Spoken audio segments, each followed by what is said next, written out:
super excited to be hosting this very special IG chat with our LUMINEX artist, Nakagawa.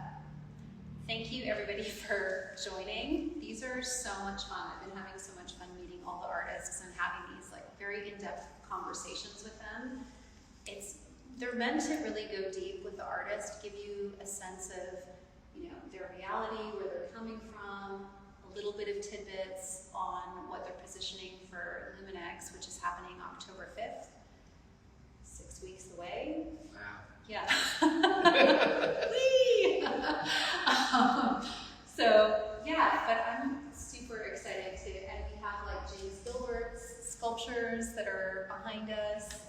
We're in South Park right now, represent. Where LUMINEX is going to be happening.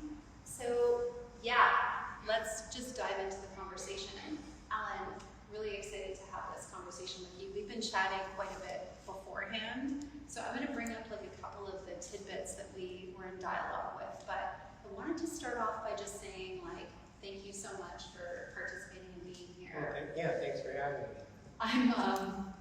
I want to go a little bit into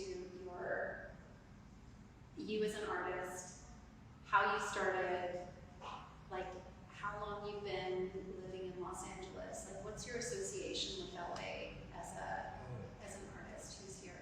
I was born here, so I've lived here for 60 years. So 6 decades. It's been a party. I think for 2 years I lived in Japan. So other than that, I've been pretty much here. 2 years in Gardena. Well, Gardena is part of Los Angeles, I think. Los Angeles, yeah. But to me, it's a different place. Yeah. Yeah. So I was born and raised in what's Koreatown, K-Town, mid-city, that area. And so what started to, from growing up in the K-Town area, what really drove you, tell us a little bit about your art schools that you went to and what positioned you as a interdisciplinary artist? Well, so I was the first born in the United States. So everybody, my grandparents, mom, dad, all my uncles and aunts, they all came from Japan after World War II, from Hiroshima and Chiba. And so I was kind of by myself for the first 5 years until my brother was born. And I was a quiet kid, and so I was drawing most of the time. So people would find me in back of sofas, inside closets and things, drawing quietly. So there's an artist who came into town from Japan. Her name was Shizuya Yamashiro. So when I was 9 years old, she happened, it was coincidental, but she came in, started a school for kids, and they enrolled me in that. And I was with Sensei till I was 16. And then I went to one of those all-boy Catholic high schools. And that was an amazing experience, especially, as a pagan. Being in a Catholic high school is pretty cool. Lots of music happening there, and then they had this amazing teacher named Sister Yamashiro. Sister Shimotsu. She was a nun, but she was a printmaker. And then all this influence brought me to Otis. So I started at Otis to get my degree. Mm-hmm. And then after that, Irvine, to get my master's. And then I got a scholarship to go to Japan University in Tokyo to study stage design. And that's the 2 years that you're talking about? Those are the 2 years, yeah. And then, so I got a lot of academic time. Mm-hmm. And I think earlier we were talking about public art. I think what brought me to public art was somewhere in there I met this local artist named Judy Baca. And I was in this mural training program. I must have been 17 years old. And it was like the whole summer, I think, or something like that. At Spark. Yeah. And she taught us how to do consensus building, and we all collectively, we design 2 billboards. And that was great, you know. And then I went back to Otis. And, you know, there aren't really public art artists at Otis. They're all kind of more painters and sculptors and kind of that traditional type of thing. And I just, you know, just started clicking. There was this moment where it was the Chenard graduates were teaching, and then all of a sudden the Cal Arts graduates were coming in. The younger artists were coming in. And the conceptual philosophy that was sort of brewing was almost violent because it was so opposite in thinking. You know. What year was this? From 1982 to 86. So it wasn't even Otis then, it was called Otis Parsons. It was part of Parsons School of Design in New York. So, and I guess that only lasted a couple of years, but that's on our diploma it says Otis Parsons School of Design. So where did you find yourself in this, like, you know? I was the resident composer. Okay. I made the music for a lot of people's installations and performances, and I did my own performances. And towards the last 2 years, they hired Ulysses Jenkins, who actually graduated from Otis, and we got to work with Ulysses, and that was kind of a separate story, but that was kind of amazing. Wow. And then actually it was Ulysses who made it possible for my group of friends to do a project outside of school. It was the first time I had ever presented my work outside of school. And it was on Sunset Boulevard. It was a place called Galleria Ocasco. And there was a guy named Manzanar Gamboa. And I didn't know at the time, but later I found out that this guy is like a heavyweight especially the POC Artist Committee in Los Angeles. And he had actually started a lot of festivals and arts organizations and things like that. But at the time, he had this small little gallery. And here we come in, you know, these students, you know, like, yeah, we're gonna do so we did a multimedia performance art piece. And, you know, people came and it was fun. It wasn't a big deal, but it was a big deal to us because it was the first time that you did doing something outside of school. Was a big deal. And then after that, it just started kind of snowballing. Yeah. I was asked to be on the performance committee at the Women's Building. Okay. And that was... the Women's Building, where was that? It was on Spring, right before the bridge that goes into Lincoln Heights. Okay. And Joan Hugo was one of my teachers. And so she kind of got me that gig. And what were you doing there? I was on the performance committee with all these amazing feminists. Were you doing, like, you were on the committee, but did you participate doing, like, any sound work with them? Well, yeah, you know, I'm a sound person and I was a percussionist. So I actually got to work with Faith Ringgold at one point. I played the drums while Faith did this performance piece around the thing. You know, I was kind of the resident guy. I was like the only guy in the building for 2 years. And I didn't really know what feminism was. I hadn't studied it in feminism. They certainly were teaching it at Otis, you know. Yeah. So I was a complete sort of novice. And sometimes I talk to people who, you know, like Sherry Galkey and Sue Mayberry, and they're like, you know, I always feel like, or Jerry Allen or somebody like that, they were kind of molding me, you know, into this male feminist style, you know. Yeah, so it was invaluable. Yeah. Right? Yeah. And then at Irvine, one of my teachers was Linda Vallejo. I don't know if you know her, but No. she's one of the original artists from South Graphics. Oh, She's great. a phenomenal artist, solo artist now. Yeah. But she looked at me and she says, "Hey, Alan, you know, I've been watching you, and I think, you know, would you want to teach in the prison?" And I was like, "What?" And she goes, "You know, it pays pretty good, but you have to drive to the prison." I said, oh, pay sounds great. Yeah. I didn't have any money, I was broke. And so I started doing that. It felt just like the women's building or the mural training program at Spark. I didn't really know what I was walking into. So was it the men's prison? First it was the men's prison in Norco, California. Okay. And then they told me to go to the California Institute for Women in Chino. That was a little too intense for me, so I quit after that particular. Were you teaching sound? No, drawing. Okay. Yeah. Full circle. Yeah. Interesting. It was fun. But, I was always doing sound at school and...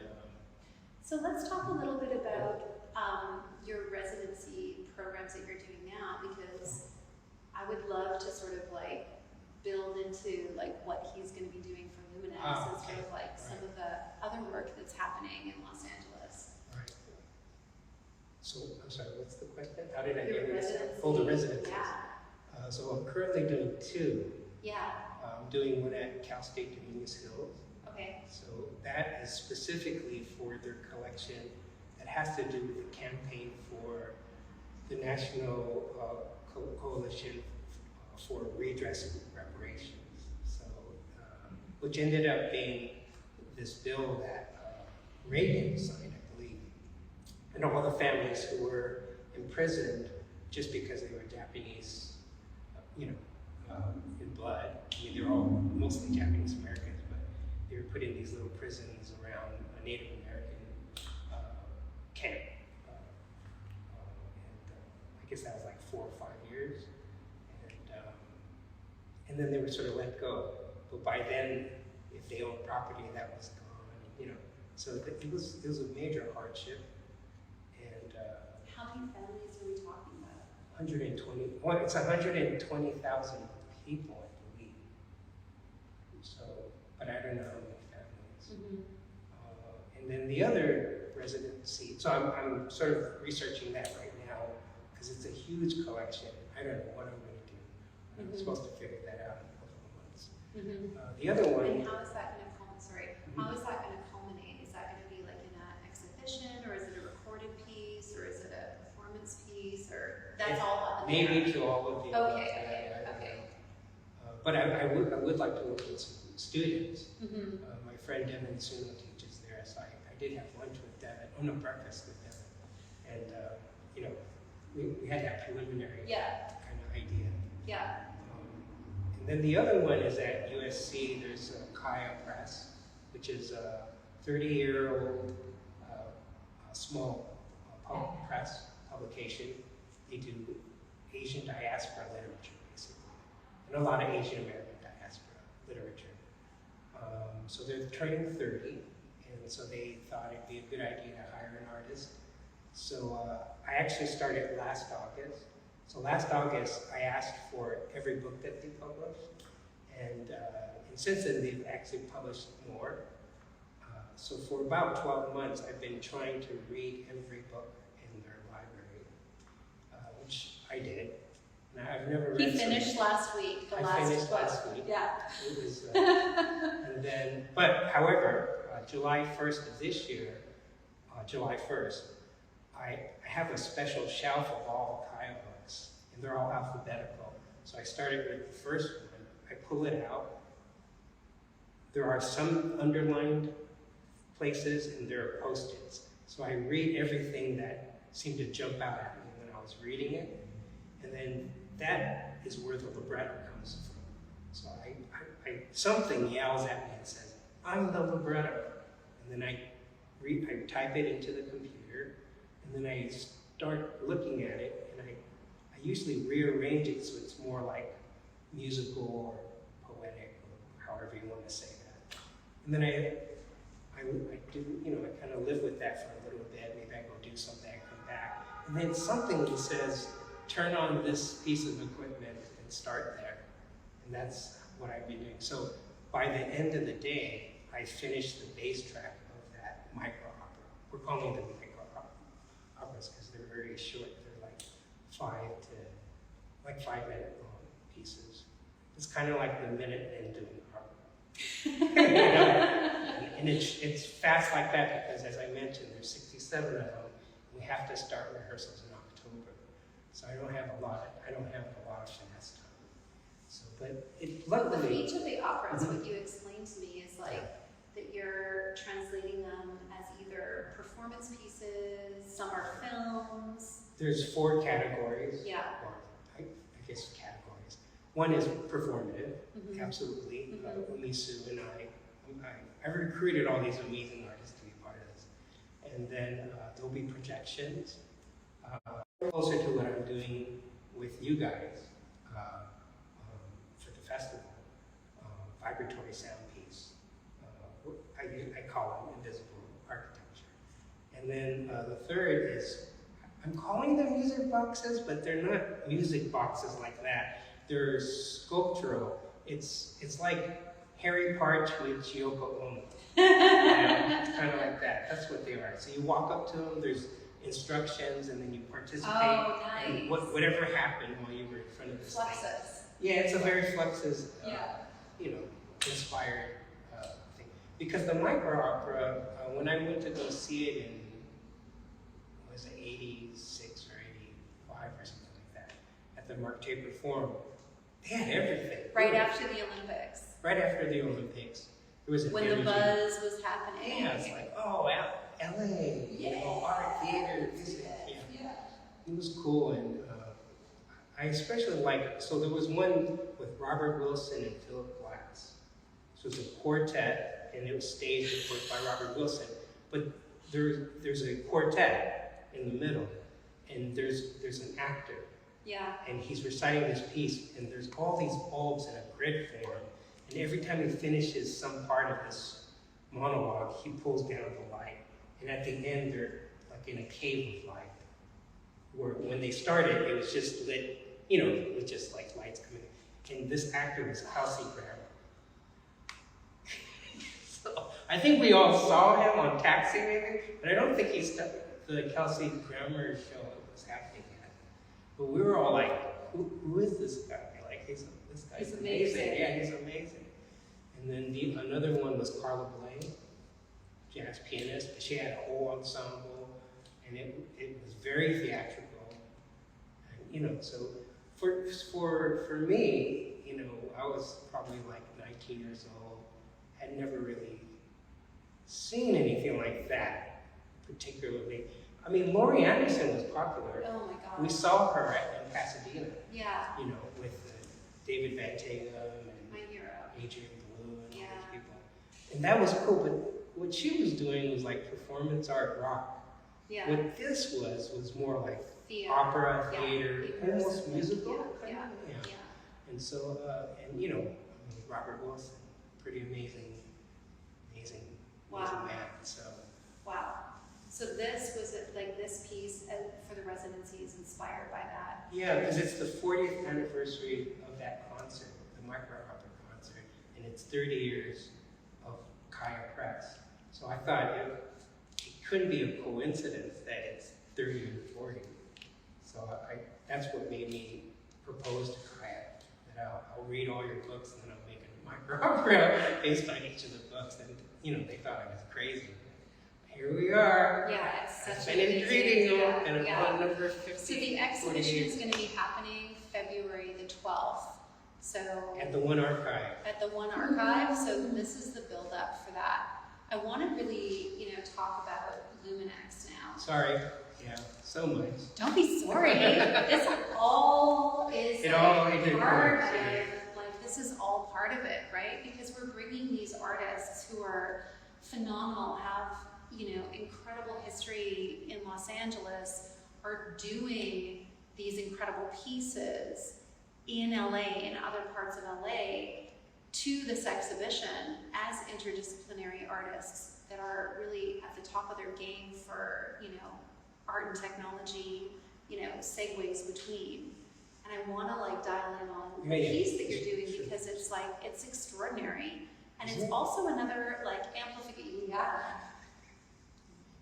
Yes. It's another. I thought it was just me. No.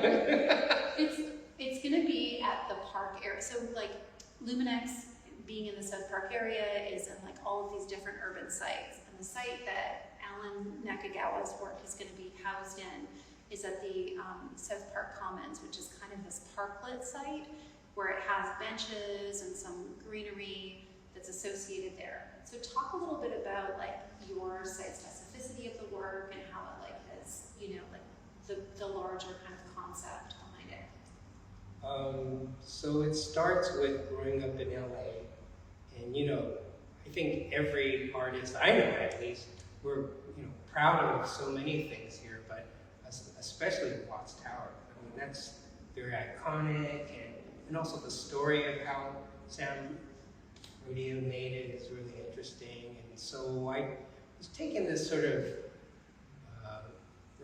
went into a rabbit hole about that, and I was given this opportunity to go somewhere in the world and research something.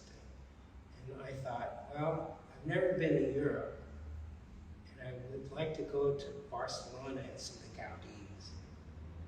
And because I always felt that there was this connection between Sam Rodeo and Gaudi's work. I don't think that's so far-fetched. I think that's kind of obvious, right?